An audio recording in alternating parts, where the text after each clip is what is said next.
The decision-making process, when there are multiple options such as correctness, survival, choosing a profession, or selecting relationships, sometimes we wonder when to use them.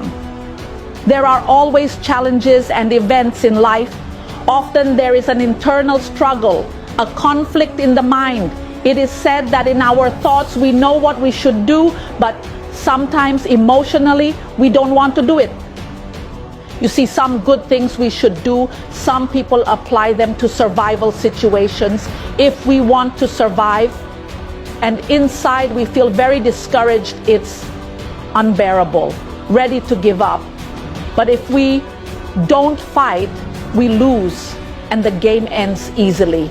Therefore, fighting against our feelings is training to conquer ourselves. So where do we start? We change our behavior. Suppose you have a goal. It comes from your thoughts. You want to succeed. You want something, and you have clearly defined it. What we need to start doing is changing our habits. What bad habits do we have? The habits that are weak, we need to adjust. The fear of staying in the comfort zone needs to be adjusted, and we must change. If we say we have a goal to lose weight, we have a goal to become a successful person. We must quit bad habits. Before we can quit bad habits, we must accept those habits as they are. What are our weaknesses? We need to know. What are our strengths? We need to know. Once we know these things, we can adjust and change them. We need to separate them out.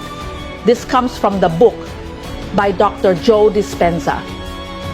To learn, to study, and to practice, because having emotional intelligence will help us succeed. If we do good things, society will certainly not criticize us. However, whenever we use this to take advantage of others, everything definitely has two sides. It can be beneficial and also harmful to us. You cannot stubbornly continue fighting in this way. It's more about fighting with yourself than with others. Try practicing it. If we practice fighting with ourselves and win, we will definitely win in every aspect. And practicing is not just about thinking and then being able to do it immediately. It requires consistent practice. To overcome our own habits, the habits we already have and want to change, the habits of our current life that we want to change, what we need to do is train our mental strength. When our mental strength changes, we can break free from our comfort zone if we are mindful and aware of our own emotions. It becomes easy.